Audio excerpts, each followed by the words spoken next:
Alright, so we have the motor in. I didn't really video any of the rebuilding. It took quite a while with my work schedule and everything, so just finally got it in today. Got everything on here hooked up except the wiring and the throttle cable, because you gotta get the transmission in first. I did get the clutch in, so I've read a lot of forums and everything, and basically this motor, being from automatic, didn't have the pilot bearing. Well, I couldn't get the little spacer out, and the clutch alignment tool was too big around to actually fit in there to do it. So I don't think you'll be able to see, but let me get in here.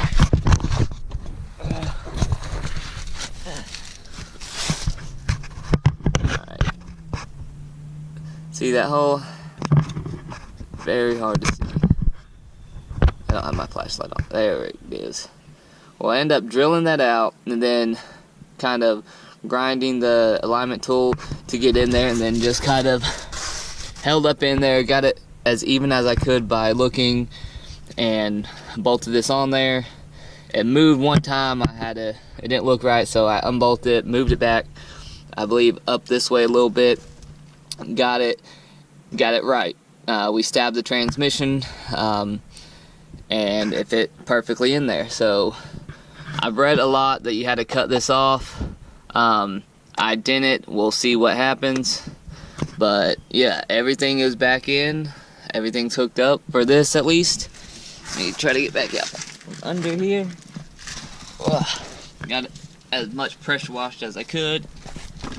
Now, I didn't do a complete rebuild. I just went down to head gaskets and went back up, replaced everything from there up, and both oil pan gaskets, oil pickup tube gasket, things like that. Then everything on the front, I already did the time belt water pump, so I did not replace those, but cam seals, front and rear main seals, got those in there. New distributor cap, rotor. I already did the plugs and wires. So pretty much everything I did before I just swapped over.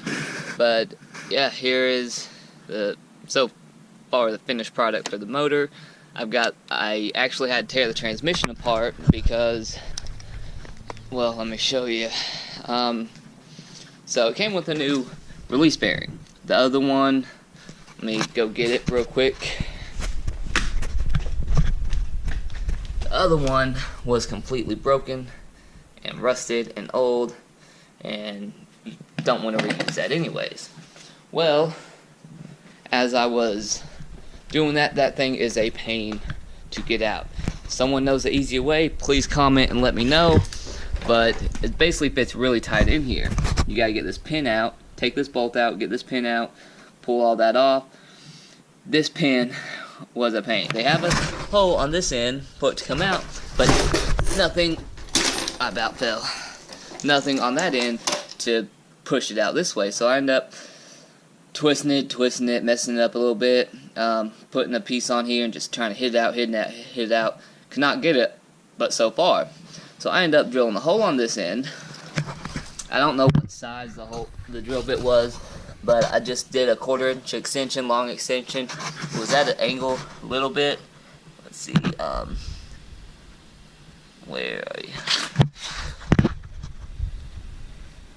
It looks pretty straight right there, but the hole is about straight right there. So it's angled a little bit, but I got in there.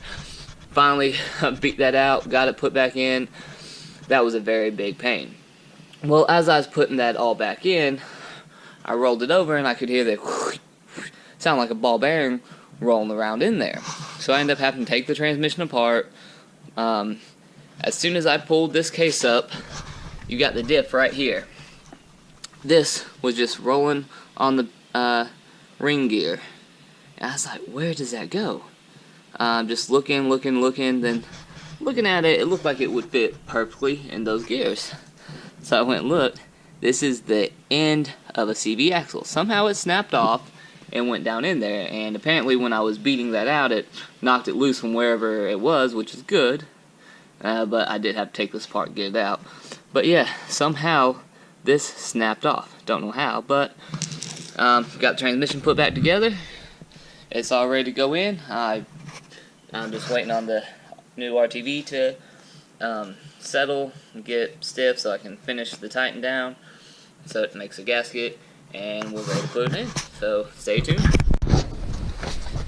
So not entirely sure, remember what exactly I don't think this was in here when I filmed the update, but another update again. Stick shift is in there, cables are ran, clutch pedals in. I know I talked about the mass cylinders and everything, so that's in there.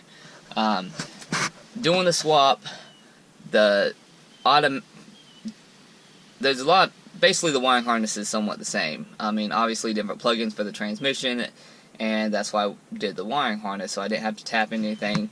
Got a 5-speed computer. Doing a 5-speed swap this way, you do lose your ABS, which I'm not too worried about. But in case you are, you're gonna have to. You can't do the wiring harness swap because you do lose that. But the fuse box is different, and it does not mount up the same in the slightest little bit. So I end up going to the junkyard here and actually finding one, pulling it out of a already 5-speed Eclipse, so the fuse box would match up. So that's in there. All the HVAC stuff is back in there. If I do remember right too, I'm also going to lose the Infinity sound system, but really don't care. This is just a little daily driver, and I wanted the 5-speed. I'd rather 5-speed than I can put subs in here if I really want to. But I have not got the carpet. I did get a dash. As I was pulling the dash out,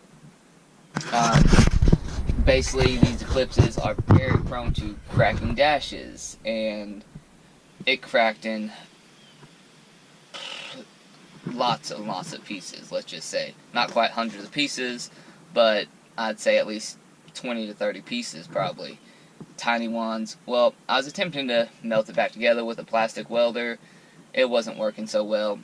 So they do make this stuff. I forget the company, but it's basically like a Bondo / JB Weld for plastic, and it works amazing. At least the video show it does. I was gonna get that, but it's very expensive. Went to the junkyard and somehow found a pristine dash. Got that sucker, got inside, just want to clean it up a little bit, and the dash is ready to go back in. I do need a actual gauge cluster from the manual, so I don't have the prindle for park, neutral, drive, all that. Park, reverse, neutral, drive, second, first, all that. But for now it's going to do. I probably won't switch that out anytime soon, but yeah, update inside. Before I put the carpet in, I got to figure out why the sucker is leaking down here. But other than that, let's get back under here and get this transmission in.